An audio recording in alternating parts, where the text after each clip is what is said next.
I think North Dakota's really, really good and going to give Tarleton some fits, and I think it'll be a great game. I think personally Tarleton will win this game, but it'll be very close, maybe come down to a field goal. If you were setting the line, where would you set it?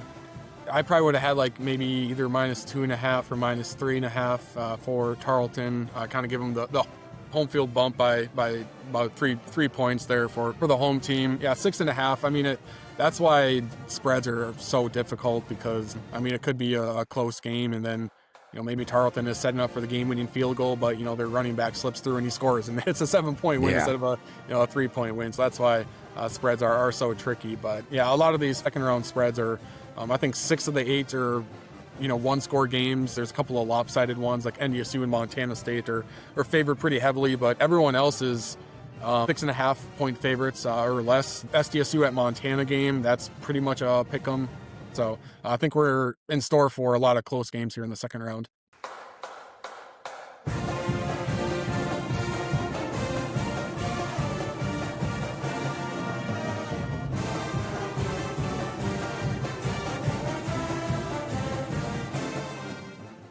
And welcome back to the Bleed Purple Nation podcast. I'm your host, Casey Hogan. Again, this is the podcast for Tarleton fans by Tarleton fans, and really excited about episode 10 today as we have an FCS playoff preview show as the Tarleton Texans get ready for a huge home game on Saturday in the second round of the NCAA FCS playoffs against North Dakota. That game, a noon kickoff in Stephenville, and we're going to take a deep dive into that Tarleton-North Dakota matchup with senior FCS analyst, who's back for the second time this season from Hero Sports and BetMGM.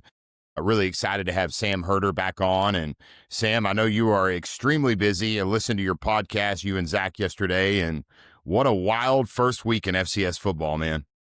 Yeah, it was a fun first round, and we had everything from some close games to some huge comeback wins. There's a couple blowouts in there as well, and some games like kind of UND and Illinois State's both look like they won rather decisively. Both of those were close games heading into the fourth quarter, but maybe like what we'll talk about on the show is sometimes, Valley teams just find a way to kind of grind you down slowly, and that's what we saw UND do last week, and Illinois State as well, kind of just grinding down their opposition and pulling away in the fourth quarter. Yeah, and Youngstown State and Yale, that was pretty wild, wasn't it? Yeah, I mean, I don't know if you want to give more kudos to Yale or just kind of scratch your head about Youngstown State and how they gave that one away, but that was probably the craziest comeback I've seen in a lot of years, dozen-plus years of covering the FCS playoffs. That was a crazy one. Yeah, 42-14 lead late in the third quarter for Youngstown State. And folks, I'm going to preface this interview by saying, Sam, I was on the way home, I was thinking, what am I going to talk to Sam about? And I thought for a minute, hey, we'll go around FCS and talk about some of the other games. But after I listened to the FCS Football Talk podcast on the way home on Spotify with you and Zach last night, I thought there's nothing I could add to this. So Tarleton fans, I'm going to highly encourage you, or if you're a North Dakota fan watching, please just go watch the FCS Football Talk podcast with Sam and Zach. Great episode this week on Apple, Spotify, and iHeart, and you guys broke down all 8 games and previewed all 8 games. It was awesome stuff. So I'm going to focus today mainly on Tarleton, North Dakota, and we'll get in maybe Sam at the end and talk a little bit about that great game out in Nacogdoches that'll be played at 1 o'clock on Saturday between SFA and ACU. But again, Sam, I know you're extremely busy, man, so appreciate you jumping on. And I want to start because a lot of Tarleton fans don't know much about North Dakota, and I'm sure, at least from some of the chatter I've seen online, I think there's a lot of North Dakota fans that don't know much about this Tarleton program. So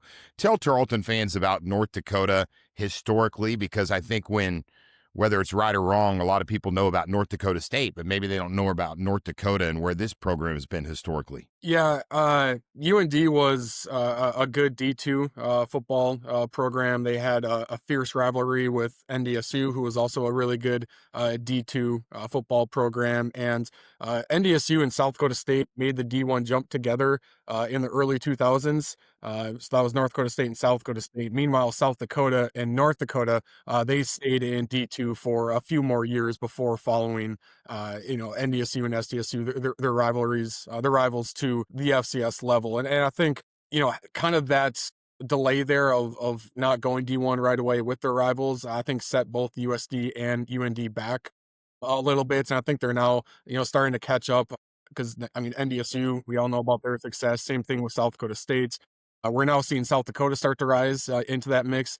UND has, they've had a good amount of playoff appearances over the last dozen or so years. But they're now really starting to elevate their play this year, where you view them, potentially as a top 15, top 10 sort of team. And yeah, I think with UND, they had some up and down years to start at the Division I level. They started in the Big Sky, then they joined the Missouri Valley Football Conference in the mid 2010s, I want to say, and they've kind of been up and down as far as one year they would make the playoffs, and then they would enter the next year with high expectations. They would kind of finish 6-5, not make the playoffs, and then next year make the playoffs again. So it just seemed like they kind of hit their ceiling a little bit, and they just couldn't get to that next level. And then their longtime head coach, Bubba Schweigert, he retired last year. They bring in Eric Schmidt from the FBS level, who is a UND guy, played there, coached there, is from the region, and he brought in some impact transfers, but for the most part, it's the same looking roster as last year, and he really just flipped the switch with UND.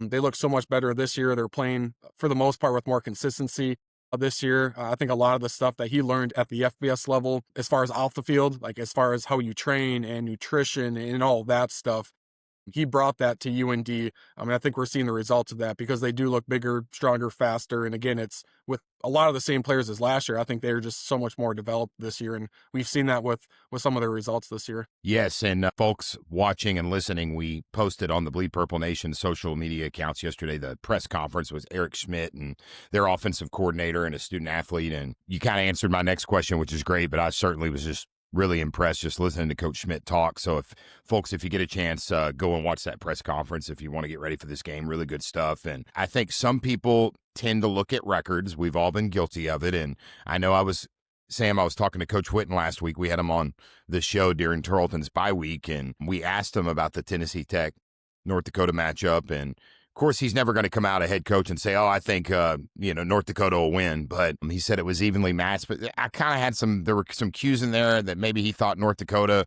might be a little bit better of a football team. And then I didn't know at the time much about their schedule. And he was like, Casey, they lost to, Kansas State by 3, Montana by 1, North Dakota State by 5. Sam, if you look at their record and think that 8-5 is, indicative of how good this team is, you're going to be a little disappointed, right? Yeah, and that's the big question going into Selection Sunday was UND going to get in? They were 7-5 at that point. They were coming off of a tough overtime loss to South Dakota State. That win probably got South Dakota State into the playoffs with 8 wins. So the question was, what is the playoff committee going to do with 7-5? And with the 7-5 UND team. And, from some other conferences like, the OVC Big South or the SoCon, Southland, they don't like when, a 7-5 Missouri Valley Football Conference team gets in over a team from their conference that's, has 8 or 9 wins. And they kind of point to, there's that Missouri Valley Football Conference bias out there, whether it's the top 25 polls or the playoff committee. But UND proved this last weekend that a 7-5 team from a stronger conference is better than an 11-1 team from a conference that's, not as strong. With Tennessee Tech out of the OVC Big South. And some people kind of poke at quality losses, and UND had a lot of quality losses. Like you said, all of their losses were 1-score games against highly ranked teams or against FBS Kansas State. But they also had a couple of good wins in there as well. Southern Illinois, Youngstown State were ranked wins. And I think the job of the playoff committee is to get the best 13 teams into the bracket that aren't the AQs. And if you watch UND throughout this year, even if they're 7-5, there's no doubt that UND was one of those best 13 teams as an at-large bid. So I had UND into the bracket when I did my final bracketology. Others didn't, just because like a 7-5, how is that going to look for the playoff committee? But I think UND was very comfortably in. And if you just watch them play and how they stack up against some of these other top teams, even if they are losses, you can still kind of judge a team based off of a loss. And UND has some impressive wins. They also have, I don't know if you want to say impressive losses, but they have good performances despite losing those games, I guess is the best way to evaluate that. Yeah, no doubt about it. And I think you bring up a great point that people might be mad about the Missouri Valley bias, but the fact is that the committee got this exactly right. This isn't really, really good football team, as we're going to see on Saturday, and we're going to talk more about in the show. And even Coach Witten last week, when we were talking about the committee, he said, are they perfect? No, but they do a really, really good job. And I know there were some UAC fans, Sam, that were disappointed that Southern Utah and Austin Peay didn't get in, but it's easy when you're not on that committee to kind of armchair quarterback and criticize them. But I imagine when you're in the room, those decisions, like those two UAC teams that were in the bubble, those were tough, right?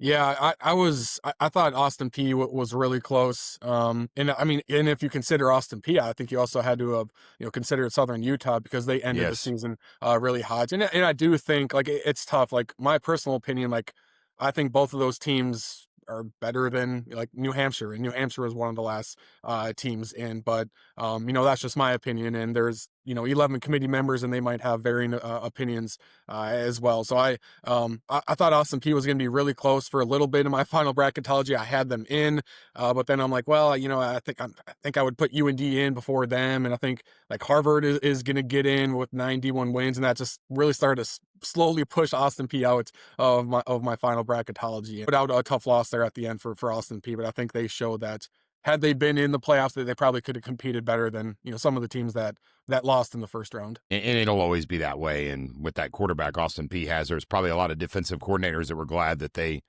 didn't make the tournament, if you know what I mean. So, but an exciting first week of FCS football. And, when you look at Tarleton and North Dakota, they don't have a lot of common opponents. I guess Portland State would be the only one. And then, of course, if you really want to get into this, like, okay, Tarleton beat Army beat Kansas State beat North Dakota, but those games are too early in the season, Sam, to really look at that, right? Yeah, and that's why the playoffs are so fun, because we get matchups that we don't, typically see. I mean, 3 years ago, even last year, we were saying how cool would it be to see the Ivy League champion go to one of the Dakota schools or one of the Montana schools, and now we get that with Yale going to a Montana State. And there are some regular season rematches this weekend. NDSU and Illinois State play, and SFA and Abilene Christian. That's a fantastic playoff matchup.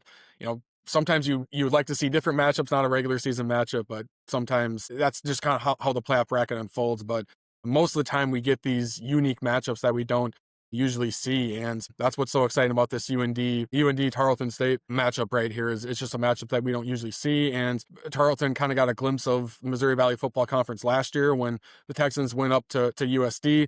That was a really good USD team, and I've talked about this before, that I think that was a good learning moment for Tarleton State, because oftentimes, and I've heard this about other teams as well, when they get to the playoffs for the first time, once you see kind of what it takes and how the other team is built and the athletes they have and the depth they have, and you suffer a loss, you kind of learn, okay, this is what we need to compete at that level. And I thought Tarleton gave USD a heck of a time last year, but you just saw the trenches is kind of start to tip toward the scale started to tip toward USD. And so I think this is a great gauge for Tarleton State this weekend, because UND is really good on the offensive line. UND's defensive line is fantastic, maybe the best overall defensive lines in the FCS. And we saw that last weekend when they were just terrorizing Tennessee Tech's offensive line. They had no. Who's that? Lance? I forget his last name. That guy looks like an NFL player. Yeah, yep. And he's another one of those guys where, like, he's a multi-year starter, came back from last year, and he was good last year. I think he was a good player last year, but he's elite this year. And so, I mean, just the development he's had this offseason going into this year has been, phenomenal. Malachi McNeil is a good linebacker for them.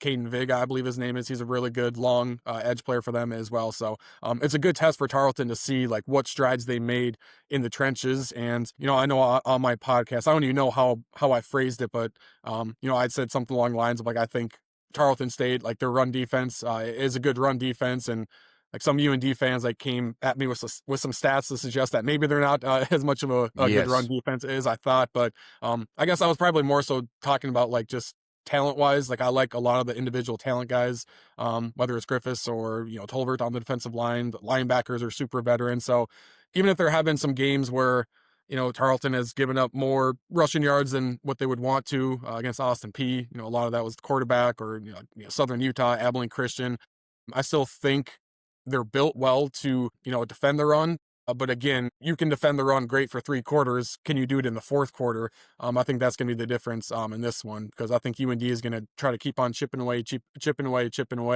And then hopefully, for them, the dam breaks in the fourth quarter, and then we'll see, like, can Tarleton hold up for all 4 quarters? Because a lot of times we see teams hold up fine for 3 quarters, but it's that fourth quarter that is the difference maker in these sort of games. Yeah, and the Tarleton defense definitely is getting hammered, out in the, I guess, the fan spectrum or the media, I guess you could say, because they have had a few games. Those fans probably emailed you and said, hey, they've given up 200 rushing yards in 4 or 5 games this year. But I think the one thing people aren't talking about, Tarleton has a plus 29 turnover margin, which is obviously first in the nation. And I've talked to some folks who've done some research, and they say it's a FCS record. I don't know if that's true or not, but are people talking enough about that? Because plus 29 on the turnover margin, maybe this Tarleton defense is kind of like feast or famine. If they can create some turnovers, it's going to be a long day for North Dakota. Yeah, and it's, a bit of a bend but don't break, but, give up some explosive plays here or there, but also just, have, ball hawking guys, whether it's forcing, fumbles, interceptions. I mean, Cassius Kearns, is a ball hawk as well. And I mean, we'll see what the quarterback situation is for UND. I think Jerry Kaminski, as a sophomore, has had a really strong season. But you can kind of split that. The first half, he was, excellent. The second half, he's kind of cooled off. He's had some turnover problems as well. So if he does play, there's opportunities there where he could put the ball in harm's way. Tarleton defensive players can make a play on the ball if he can't go because he's in concussion protocol right now. Simon Romfo, I think they feel pretty comfortable with him. He was a starter last year, and then Jerry beat him out this year. I thought last year Simon was a solid quarterback. I don't think he played bad, but wasn't necessarily a difference-making quarterback. But he has 11, 12 starts under his belt. And so, I mean, that's better than, throwing a guy out there and, that hasn't played. And like Tarleton knows the luxury of having, a capable backup quarterback. And that is so key.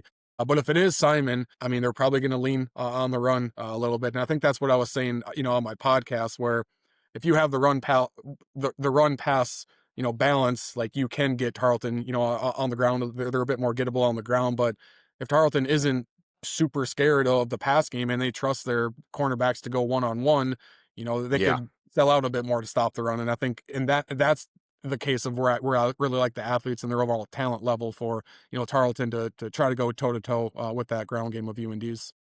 That's a great point. And I think the biggest thing I'm going to be watching for at this game on Saturday is the UND offense, trying to run the ball against this Tarleton defense, because if they can start running the ball and keeping Victor Gabalis and those skill players off the field. Plus, if they get down, man, and they have to rely on, let's say that, the Romfo, the backup quarterback, starts this game and they got to start relying on him to air it out, that's when they start just feasting, if you know what I mean.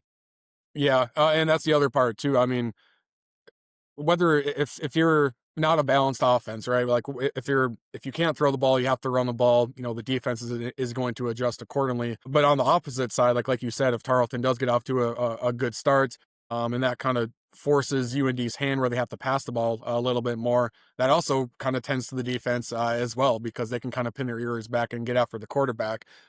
So it's you definitely want to be balanced offensively in that way. And we've seen, it would be interesting if Tarleton does get off to a hot start, they take a 17-7 lead or something like that, or they take a 10-point lead in the fourth quarter into the third quarter, what UND does there. Because last week we saw Yale fell behind pretty quickly, but they didn't necessarily abandon their game plan. Like they kept on it, at the ground. Mm-hmm. And so it would be interesting to see just the game flow of this, and both teams want to do what they want to do. If they get off schedule, do they trust their guys to keep on chipping away, or do they start to do things that they're not comfortable doing? So that's always kind of the game within the game of the in-game adjustments, and sometimes it's about who adjusts better. That can be the difference in these sort of contests. And you talked about Jerry Kaminski. I think at the half it was 10-0, or Tennessee Tech, was trailing North Dakota 10-0 at the half, and then Jerry Kaminski goes down 4 or 5 plays into the second half, and I thought they probably showed something on ESPN Plus they shouldn't. He was obviously in a lot of pain and sick on the sideline, and I think first things first, we all hope that young man is okay, and certainly his health is a lot more important than football. And I hate to be speculative, but man, it's with the way the concussion protocol is, and with health being the number one priority, do you feel like it's a slim chance that we even see him on Saturday? Yeah, it's It's really hard to say to know for sure. I know Coach Schmidt said, early signs are encouraging, just because he wasn't experiencing, some of the symptoms of like you're Good. trying to watch film and you get a headache, and sometimes lights can bother you with those sort of things. But I mean, you definitely don't want to mess with head injuries, and with how serious it looked last weekend, it's really hard to know how well he's going to progress toward Saturday. So I really have no feel one way or the other if he's going to play or not, and we might not know. I can't really like every team handles injuries differently. Some will just say like, hey, he's not going to be good to go. Others will not really tell you because there are no injury reports in the FCS. So I don't know. We might not know until Saturday hits to see if Jerry is out there or not.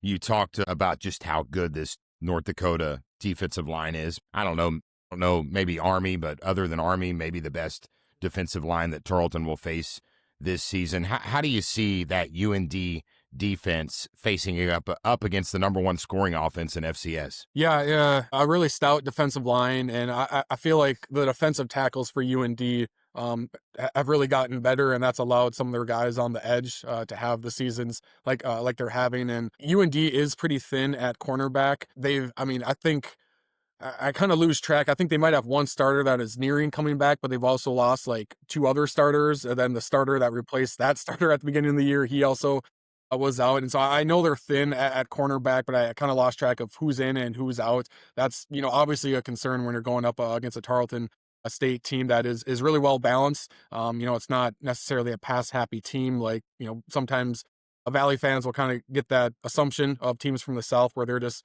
winging the ball around, say, 60 times a game in an air raid. That's not necessarily the case with Tarleton. A number of really good running backs. It's been, cool to see Tylen Hines, coming back, because I was pretty high on him in the offseason, and then he gets hurt right away, and it looked like a pretty ugly injury, and you're like, oh man, that stinks for that guy. Transfers in, but he's come back and he looks healthy, and you could tell that he has fresh legs, compared to other guys. And so Tarleton wants to establish that run, but they're no doubt going to take the top off of the defense, when they can, and that, like, it softens the linebackers up a little bit, and they kind of, the kind of that slow mesh kind of freezes the linebackers and puts them in conflict. So it's a tough offense to stop because not many people run it. And we saw last year USD had problems with it as well. So, I think for UND, if they want to have success, their defensive line, I think, really has to try to collapse that pocket, just rushing four. Because if you're sending two linebackers on a blitz, like, there's going to be those underneath routes that are going to be quick hitting. And so I think it's really going to be on that UND defensive line to, collapse the pocket, right away, where it's a lot tougher to kind of read, that RPO style thing when you have, your center or your guard is getting pushed back into Cabal's speed. Like that makes the timing a bit more difficult. Yes. So it's definitely going to be in the trenches there to see who wins that battle. Yeah, they're going to have to figure out a way to disrupt that mesh RPO for sure. And, the Tarleton offense, I'm glad you brought up Tylen Hines, because I think you bring up a great point. Getting him back is key. And, I don't know if you knew this, but, Trey Page's a third finalist for the Walter Payton Award. He had a season-ending surgery a couple weeks ago. So with Page out, man, they literally got Tylen Hines back, Sam, the week that Page went out, which was huge. Yeah, I mean, that's I guess good timing if you want to call it back. But there's been a lot of guys obviously in and out injury wise in that backfield, and it seems is it Trey Page who's technically a quarterback, but still got in. That's another Page. It's like James Page, or there's two Pages. It's like, and he came in and had like 3 or 4 touchdowns in a game as the third string, maybe the fourth string running back. Yeah, I think technically he came into the year as the 4th string, but yeah, it seems no matter who's back there, they're gonna find some explosive plays. No doubt. Yeah, and of course with Peyton Kluber and Cody Jackson out on the wide receivers, there's a ton of talent. And I think what's exciting about this is, Coach Witten talked about it. I've talked about it. They had to get better in the trenches after that loss in the second round at South Dakota last year. And we're going to find out pretty quick with the Missouri Valley team coming in. That's, there's no doubt Tarleton has better skill position players in this game. That's not even but the big question is going to be what happens down in the trenches. And that's kind of fun to see, because I think Missouri Valley fans think that physical brand of football in the playoffs is going to win. And it certainly won last week in that 31-6 win at Tennessee Tech. Yeah, it's really been the difference maker in a lot of these games is who wins in the trenches. And traditionally, just traditionally speaking, usually you do see Valley teams overwhelm the opposition, in the trenches, but that's not, always the case. I thought Tennessee Tech held up pretty well on their defensive line for about 3 quarters, but just, turnover after turnover put that defense Yeah. in a good spot, and a 10-6 UND lead in the fourth quarter, like pretty quickly went to, I say it, and I've already said it once, but it's not just hanging in the trenches for, 2 quarters, because, I've watched a lot of games where, a team from the South is playing a Valley team and their run defense looks pretty good and they're hyped up and they're, pumping their chests, saying we're ready to go. But all of a sudden, that run defense starts to weaken a little bit in the third quarter. And by the time the fourth quarter hits, it goes from, just like the UND game, it goes from, okay, you're in it, but all of a sudden your defense just can't get off the field and you're getting grinded down. Your offensive line, is getting tired. They force a turnover, pretty quickly. Defense is back out there.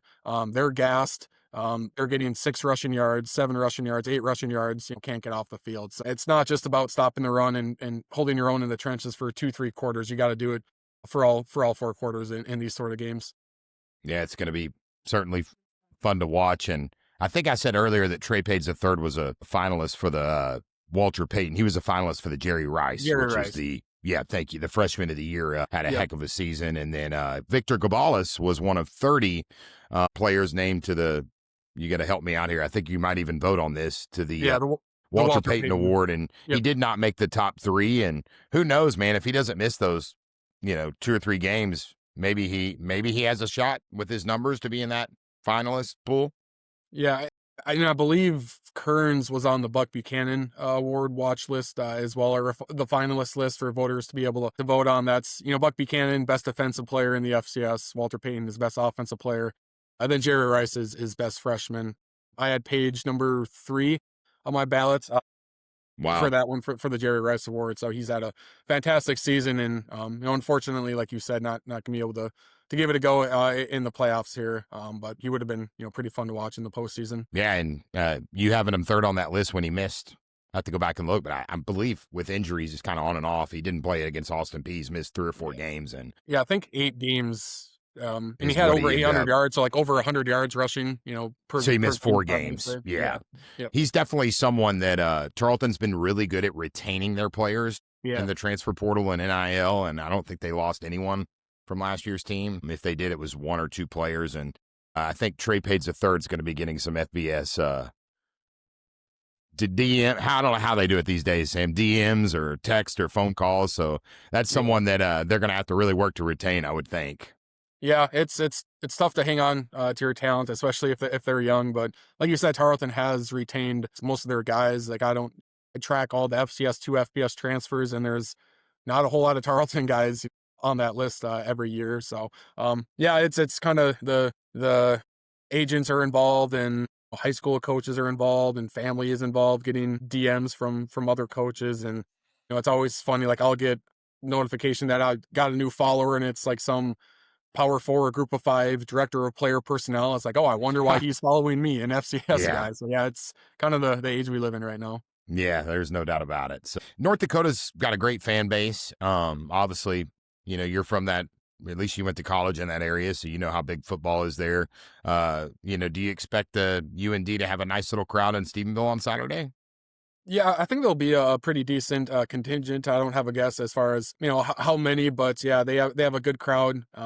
For their home games. They play inside at the Alara Center, which is one of the best home field advantages in the FCS. So they do have a passionate following.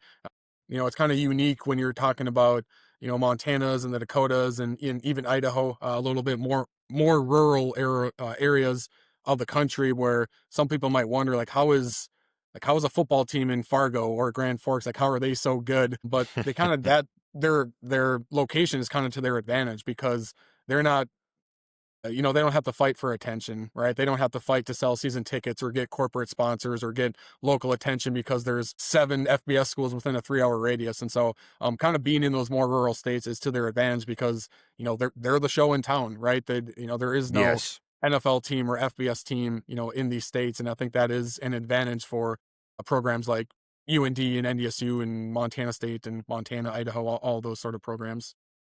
Yeah, there was a great article. I'm looking at it here. I think it was in The Athletic, but about how the Dakota schools cornered the market for, you know, FCS superiority and winning 12 out of 14 national championships. So And you can recruit to that. I mean, they get a lot of local guys. A lot of them are in the trenches, but I mean, you yeah, can go to Nebraska, Wisconsin, even dip Minneapolis, into Florida a little bit. Minneapolis is a really yeah, good of recruiting course, area, and you could sell that like, hey, when you go to the grocery store, like people are going to want to talk to you and say, hey, do you play for UND? Cool. What position do you play? Meanwhile, I'm not going to say any other FCS teams, but I mean, if you play for an FCS team in Georgia or Alabama, like you're going to walk around and people might not recognize you because they're Alabama fans or Clemson fans. Meanwhile, at these teams, like you're their NFL guys, and so they want to talk to you. no And doubt. you can Yeah, recruit to that for sure. yeah, definitely a big deal. So, all right, so I'm going to do some situational stuff, and this is all speculative. But if Tarleton were in the Missouri Valley, what would their record or look like? How would they have done this season? I know Uh, this is just a yeah, huge guess. I still think. I mean, I think for sure would still be a playoff team.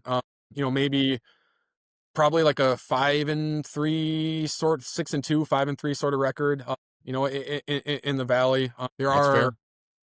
how many teams are there? I think there's 10 or 11 teams in the Valley. So it is unbalanced schedule. You don't play anyone. So you kind of factor that into it as well as far as who exactly they would play. But I think they would fare fine. I don't think they would win it. Maybe finish second, depending on the draw, but I think they would fare fine. No, I think that's fair. And I mean, people that are mad about the Missouri Valley, the attention they get, or how many they got 5 teams in. I mean, I think it's an absolute fact that they're the best conference in FCS football. They deserve to get 5 teams in. I mean, look at North Dakota with, getting in at 7-5, and this could be the toughest team. It probably will be the toughest team Tarleton plays all season. I mean, that's how good the competition is there. And on the flip side, if UND were in the UAC, how do you think they would have done? Would they have been second, right behind Tarleton, or do you think ACU is probably a little better? I think probably could have finished second for UND. I mean, all of their losses this year, like we talked about, have been really close losses. So I think they would compete pretty well in the UAC and probably would have finished second. I would project. Yeah, and I know this is all for fun projections, but it's interesting to think about. And historically, teams that have buys, these top 8 seeds, that Tarleton's obviously the 4 seed, and historically, the teams that have had buys, have they done much better or had a lot more success? Because some people say that there is some merit and some value into playing in week 1 and kind of keeping that momentum going, like North Dakota did. Yeah, I think it's kind of case by case scenario. For the most part, having that first round bye, teams really like that just to get healthy, and that's right when Thanksgiving is as well, so you kind of get a mental break away from football as well. So definitely getting that top 8 seed, I think is crucial just to rest up a little bit. You have a bit more prep time as well. For kind of guessing at who your next opponent is going to be. And definitely the further you get into the playoffs, the more of a home field advantage you get. It seems usually like the home teams in the second round are going to go like 7-1 or 6-2. And then once you Wow. get to the quarterfinals, like usually like if you're the home team in the quarterfinals, usually it's like 4-0, 4-0 or 3-1 in the quarterfinals. But then in the semifinals, like there hasn't been a road team win a semifinal game in the FCS playoff since 2016. So that home field advantage Jeez. in the semifinals is It's massive. And that's huge. why we talk so much about, how important the top 2 seed is, and the difference between the 2 and the 3 seed sometimes is the difference between whether you make the national championship or not. So there is having home field advantage is definitely crucial in the playoffs. Yeah, there's no doubt. And, you can always play what if, but like if Tarleton beats Abilene Christian in that, close game that came down to a field goal, they're probably the number 2 seed, and they wouldn't have to play North Dakota State. I don't know if they're the 2 seed. You know better than I, but they're the 2 or 3 seed, but still the Tarleton in a good place with this 4 seed. And it's always fun to look at the Vegas lines. I saw you posted and folks, if you want to follow Sam on Twitter, it's at Sam Herder FCS. And I saw you posted some of the, I think, FanDuel lines yesterday from the Vegas lines. And oh, there goes my earpiece. It's always fun doing live broadcasting, right, man? And I think I saw that Tarleton is a 6.5-point favorite according to FanDuel. And those lines have seemed, Sam, to be anywhere from like 5 to 7 points Tarleton is favored by. Now, this is my personal opinion, and Tarleton fans might throw something at me. I'm not good at sports betting. I don't sports bet, but if I was putting the line on this one, me personally, Sam, it'd probably be a pick 'em to me.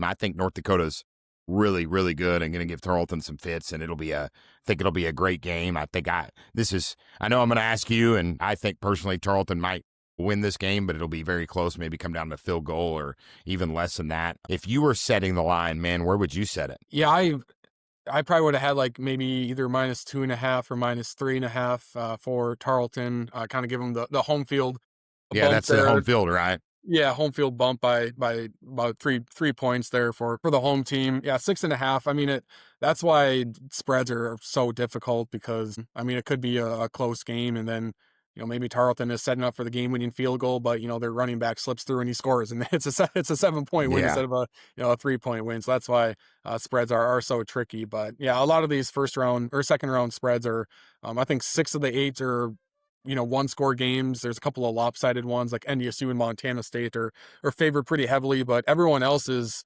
like 6.5-point favorites or less. The SDSU at Montana game, that's pretty much a pick 'em right there. So I think we're in store for a lot of close games here in the second round.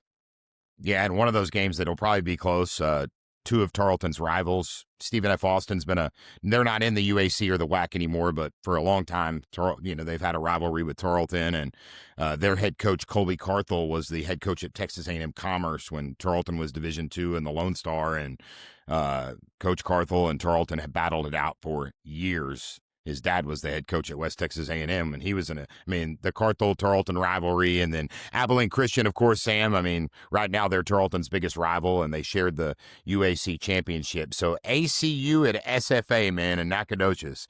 What a game that's going to be. How do you see it shaking out there? Yeah, I'm still kind of unsure of how I'm going to predict that one, but I think it's going to be a really close game, a really exciting game. It's regional, it's a regular season rematch, but at the same time, I think that makes it an exciting matchup just with the playoffs. The stakes are super high. Like we talked about off air, it just seems like Abilene Christian really meets the moments when it comes to facing teams that are ranked, and we saw them really turn it up a notch last weekend when they handled Lamar. Yeah, I thought that was a game that was even more decisive than the final score. But they're going to an SFA team who I think is playing much better now compared to the first 2 weeks. I mean, they started 0-2. Granted, one of those was an FBS loss, and the other was Abilene Christian, but they've since rattled off.